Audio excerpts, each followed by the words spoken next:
வணக்கம். ഇന്ന് ചരിത്രത്തിൻ്റെ ഏടുകളിൽ തങ്ക ലിപികളിൽ രേഖപ്പെടുത്തേണ്ട ദിവസമാണ്. പ്രവേശനം നിഷേധിക്കപ്പെട്ട വൈക്കത്ത് തൻ്റെ പെരിയാറിനെ നമ്മൾ ഒരു സ്മാരകം നിയമിച്ചിട്ടുണ്ട്.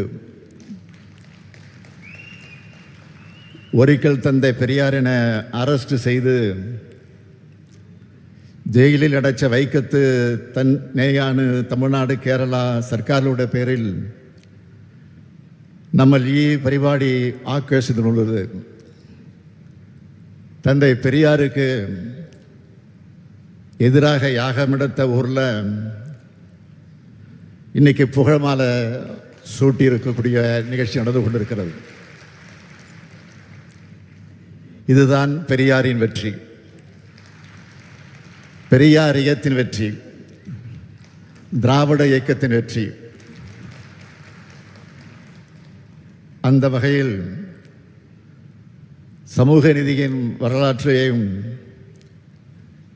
இந்த நாள் பொன்னெழுத்துக்களால் பொறிக்கப்படும். பெரியார் தொடங்கிய திராவிடர் கழகத்தினுடைய தலைவர் ஐயா ஆசிரியர் அவர்களுடைய முன்னிலையில் பேரறிஞர் அண்ணா அவர்களால் தொடங்கப்பட்ட திராவிட முன்னேற்றக் கழக தலைவரான நான் தமிழ்நாட்டினுடைய முதலமைச்சர் என்ற பொறுப்போடு இந்த நினைவகத்தை திறந்து வைக்கிறது எனக்கு கிடைச்சிருக்கக்கூடிய மிகப்பெரிய வரலாற்று பெருமையாக அமைந்திருக்கிறது. இந்த நேரத்தில் என் நெஞ்சின் ஆழத்தில் ஒரு சின்ன வருத்தம் ஏற்பட்டிருக்கு. அது என்னன்னா, இந்த காட்சியை காண நம்முடைய முத்தமிழறிஞர் தலைவர் கலைஞர் அவர்கள் நம்மிடையே இல்லையே என்ற எண்ணம் தான் அந்த வருத்தத்துக்கு காரணம். கடந்த ஆண்டு மார்ச் மாதம் 6ஆம் நாள் தோல் சீலை போராட்டத்தோட 200வது ஆண்டு விழா நாகர்கோவிலில் நடந்தது. நானும் சகாவு பினராயி விஜயன் அவர்களும் அந்த நிகழ்ச்சியில் கலந்து கொண்டோம். வைக்கம் நூற்றாண்டு விழாவை மிக சிறப்பாக நடத்தணும்னு நான் குறிப்பிட்டு பேசினேன். 2023ஆம் ஆண்டு ஏப்ரல் 1ஆம் தேதி கேரள அரசின் சார்பில் மிக சிறப்பான விழாவாக ஏற்பாடு செஞ்சு என்னையும் அழைச்சிருந்தார் மாண்புமிகு முதலமைச்சர் பினராயி விஜயன் அவர்கள். இப்போ எங்களுடைய அழைப்பை ஏற்று வருகை தந்திருக்கிறார். இந்திய அளவில் ஆளுமைமிக்க தலைவர்களை ஒருவராக விளங்கக்கூடியவர் மாண்புமிகு பினராயி விஜயன் அவர்கள். பெரியார் நினைவகம் மற்றும் நூலகம் கட்டுவதற்கான அனுமதியை தந்தது முதல் எல்லா முன்னெடுப்புகளுக்கும் அவர் உறுதுணையாக இருந்திருக்கிறார். அவருக்கும் கேரள அரசுக்கும் கேரள அமைச்சர் பெருமக்களுக்கும் அதிகாரிகளுக்கும் என்னுடைய அன்பையும் மரியாதையும் நன்றியையும் நான் இந்த நேரத்தில் தெரிவித்துக் கொள்ள விரும்புகிறேன். வைக்கம் போராட்டம் எப்படி கம்பீரமானதோ அதே போலவே இந்த நினைவகத்தையும் கம்பீரமாக அழகியலோடு அறிவு கருவூலமாக உருவாக்கி இருக்கக்கூடிய தமிழ்நாடு அரசினுடைய பொதுப்பணித்துறை அமைச்சர் ஏவா வேலு அவர்களை நான் மனதார பாராட்டுகிறேன். அவருக்கும் இந்த துறையின் அதிகாரிகள், அலுவலர்கள், கட்டுமான நிபுணர்கள் எல்லோருக்கும் என்னுடைய பாராட்டுக்கள். இதற்கான முன்னெடுப்புகளை மிக சிறப்பாக எடுத்த செய்தித்துறை அமைச்சர் மு.பே. சாமிநாதன் அவர்களுக்கும் என்னுடைய பாராட்டுக்கள், வாழ்த்துக்கள். கேரளம் இயற்கை எழில் கொஞ்சக்கூடிய தலம். இது சிறப்புக்குரிய ஒரு சுற்றுலா தலம். கல்வியிலையும் அரசியல் விழிப்புணர்ச்சியிலையும் முன்னேறி இருக்கக்கூடிய மாநிலம் கேரளா. அப்படிப்பட்ட மண்ணில் சமூக அரசியல் போராட்ட வெற்றியின் சின்னமா இந்த வைக்கம் நினைவகம் உருவாகி இருக்கு. கேரளாவிற்கு வர்ற எல்லோரும் கட்டாயம் இந்த வைக்கம் நினைவகத்தை பார்த்து ஒடுக்கப்பட்ட மக்கள் அடிமை விலங்கை உடைச்ச வரலாற்றை தெரிஞ்சுக்கணும். வைக்கம் போராட்டத்தினுடைய 100ஆண்டு விழா கொண்டாட்ட அறிவிப்புகளில் பெரும்பாலானவற்றை நிறைவேற்றி இருக்கிறோம். அதோட ஒரு பகுதியாக கர்நாடக மாநிலத்தில் மொழி உணர்வுக்காகவும் ஒடுக்கப்பட்ட மக்கள் உரிமைகளுக்காகவும் போராடி எழுத்துலகில் சாதனை படைத்த திரு தேவனூர் மகாதேவ் அவர்களுக்கு முதலாவது வைக்கம் விருது வழங்கப்பட்டிருக்கு. அது மட்டுமல்ல, வைக்கம் போராட்ட நினைவஞ்சலையும் மிக விரைவில் வெளியிட இருக்கிறோம். பேரறிஞர் அண்ணா அவர்கள் தந்தை பெரியாரை பற்றி, அவருடைய சிறப்பை பற்றி சொல்லும்போது குறிப்பிட்டதை நான் இங்கே நினைவுபடுத்த விரும்புகிறேன். ஒருவர் புறப்பட்டு ஓயாமல் உழைச்சு உள்ளத்தை திறந்து பேசி எதுக்கு வஞ்சாத பணியாற்றி ஒரு பெரிய சமூகத்தை விழிப்பும் எழுச்சியும் கொள்ள செய்யறதுல வெற்றி பெற்ற வரலாறு இங்கே இல்லாம வேற எங்கும் இருந்ததில்லை என்று சொன்னார். பேரறிஞர் அண்ணா சொன்னதை போல இது நம்முடைய வெற்றியின் சின்னம், இனி அடைய இருக்கக்கூடிய வெற்றிகளுக்கும் வழிகாட்டுகிற சின்னம். 1924ஆம் ஆண்டு மார்ச் 30ஆம் நாள் தொடங்கின இந்த வைக்கம் போராட்டம் மகாதேவர் கோயில் தெருவில் எல்லா சமூகத்தோரும் நடந்து போக வழிவகுத்த போராட்டம். மனிதர்களை தீண்டாதவர்களாக நடத்தின சமூக கொடுமை எதிர்த்து நடந்த அந்த போராட்டத்தில் வரிசையா கேரள தலைவர்கள் எல்லோரும் கைதானாங்க. இங்கிருந்து தமிழ்நாடு காங்கிரஸ் கட்சி தலைவராக இருந்த தந்தை பெரியார் அவருக்கு அழைப்பு விடுத்தாங்க. அந்த கடிதம் கிடைச்சதும் தந்தை பெரியார் அவர்கள் ஏப்ரல் 13ஆம் நாள் இங்கே வந்தார்.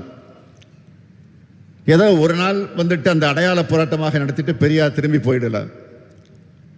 கிட்டத்தட்ட 5 மாத காலம் இங்கேயே தங்கி போராட்டத்தை நடத்தினார். 2 முறை அவரை கைது செஞ்சு சிறையில் அடைச்சாங்க. 74 நாள் சிறை வாசம் அனுபவிச்சிருக்கிறார். அந்த சிறைவாசத்தில் அரசியல் கைதிகளுக்கான மரியாதை தரப்படாம கொடுமைப்படுத்தப்பட்டிருக்கிறார். இது கேரள தலைவர்கள் ஒருத்தராக இருக்கக்கூடிய KP கேசவமேனன் அவர்கள் பந்தனத்தில் நின்று என்ற புத்தகத்தில் அதை பதிவு செஞ்சிருக்கிறார். மகாத்மா காந்தியடிகள் ஐயா பெரியாரை பற்றி எழுதியிருக்கிறார். திருவாங்கூர் கவர்மெண்டார் குரூர் நீலகண்டன் நம்பூதிரிய சிறையினின்று விடுவித்து விட்டார்கள் என்பதையும், ஈவி ராமசாமி நாயக்கருக்கு விரோதமாக பிறப்பித்த தடை உத்தரவை வாபஸ் வாங்கி கொண்டு விட்டார்கள் என்பதையும் கேட்க வாசகர்கள் மகிழ்ச்சி அடைவார்கள் என்று யங் இந்தியா பத்திரிகையில் காந்தியடிகள் எழுதியிருக்கிறார். இப்படி இறுதி வரைக்கும் போராடினவர் தந்தை பெரியார். போராட்டத்தை முடிவுக்கு கொண்டு வருவதற்கான பேச்சுவார்த்தை நடந்தப்போ காந்தியடிகள் கூட இருக்கிறார். பெரியார் கூட ஆலோசனைகளை செஞ்சுட்டு தான் திருவிதாங்கூர் ராணியை காந்தியடிகள் சந்திக்கிறார். கோயிலோட 3 பக்கம் முதல்ல திறந்து விடப்படுது. இது தொடர்பான வெற்றி விழா பொதுக்கூட்டத்திற்கு பெரியார் தலைமை தாங்குகிறார். வைக்கம் போராட்டம் வெற்றி விழா 29/11/1925 நடந்தப்போ அதில் கலந்துக்க பெரியாரும் நாகம்மையாருக்கும் அழைப்பு வந்துருச்சு. தலைமை தாங்க சொன்னாங்க. தலைமை வைக்க மறுத்து அதற்கு பிறகு தந்தை பெரியார் அவர்கள் வாழ்த்தி பேசினார். உரிமையை மறுத்த அரசாங்கமே இப்போ நம்மளை கையை பிடிச்சு அழைச்சிக்கிட்டு போகுது, இதுதான் சத்தியாகிரகத்திற்கு ஏற்பட்ட மகிமை என்று தந்தை பெரியார் பேசினார். பலாத்கார போராட்டம் நடத்தியிருந்தா கூட இந்த வெற்றி இவ்வளவு சீக்கிரம் பெற்றிருக்க மாட்டோம்னு பேசினார் தந்தை பெரியார். இந்த வீர மிகுந்த போர்ல மறக்க முடியாத 2 பெண்கள், பெரியாரோட மனைவி அம்மையார் நாகம்மாளும் அவருடைய தங்கை அம்மையார் கண்ணம்மாளும். வைக்கம் போராட்டத்தில் வெற்றி கண்ட தந்தை பெரியாரை எல்லோரும் பாராட்டினாங்க. தமிழ்த்தென்றல் திருவிக அவர்கள் வைக்கம் வீரர்னு பெரியாரை போற்றினார். மூதறிஞர் ராஜாஜி அவர்கள் தீரரை போற்றுகிற தமிழ்நாடுன்னு எழுதினார். இதையெல்லாம் விட புரட்சியாளர் அம்பேத்கர் எழுதினது மிக முக்கியமானது. இந்த சமூக அமைப்புக்கு எதிராக தீண்டத்தகாத மக்கள் பொதுச்சாலையை பயன்படுத்துகிற உரிமையை பெற 1924 திருவிதாங்கூர் மாநிலத்தில் எடுத்த முயற்சி மிக முக்கியமானதுன்னு புரட்சியாளர் அம்பேத்கர் குறிப்பிட்டார். இதுக்கு பிறகுதான் மகத் போராட்டத்தை தொடங்கினார் புரட்சியாளர் அம்பேத்கர் அவர்கள். திரு ராமசாமி நாயக்கர் சிறந்த சுதந்திர போராட்ட வீரர்.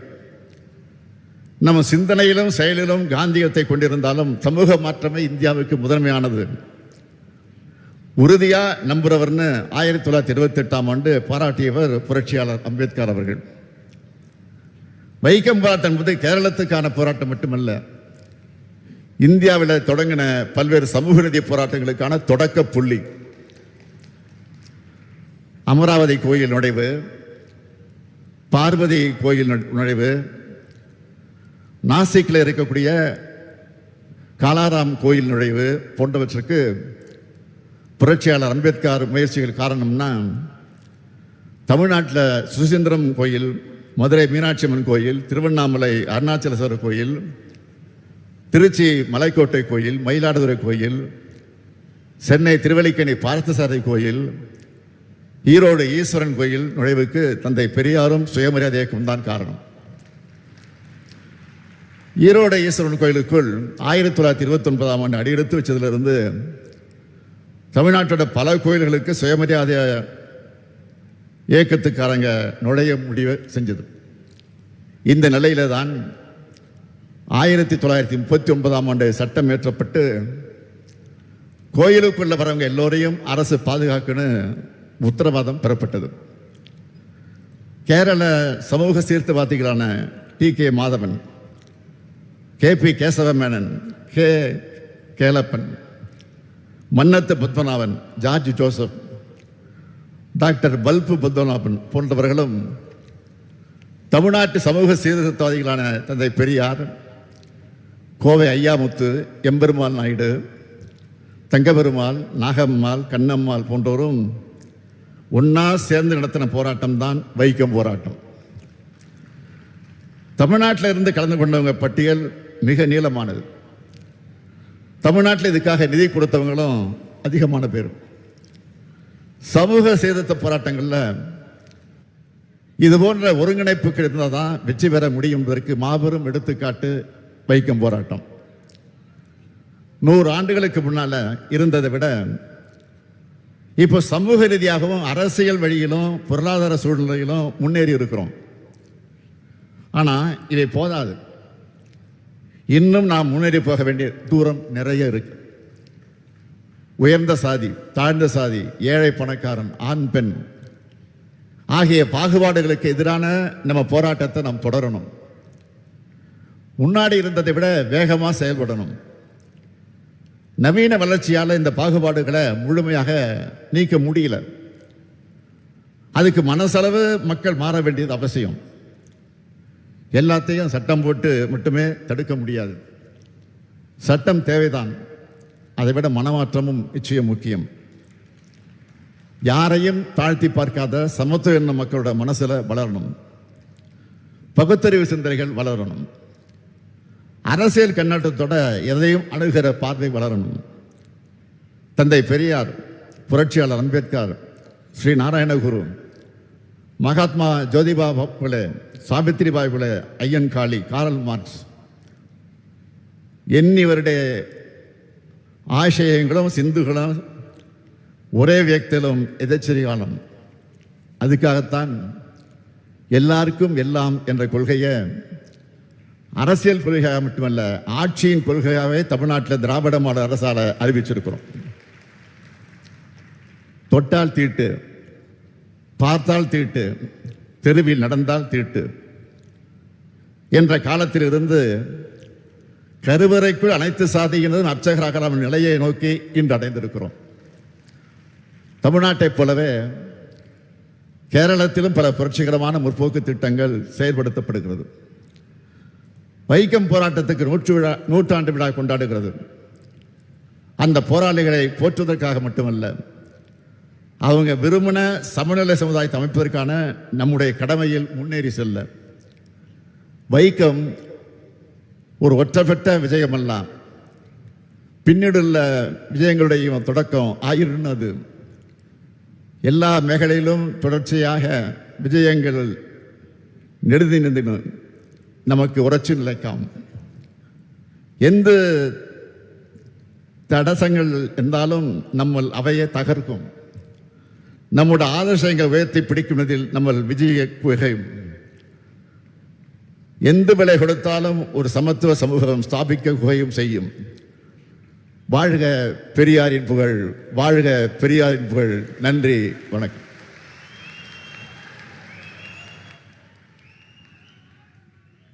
விழாவில் சிறப்புரையாற்றியமைக்கு மாண்புமிகு தமிழ்நாடு முதலமைச்சர் அவர்களுக்கு நன்றி.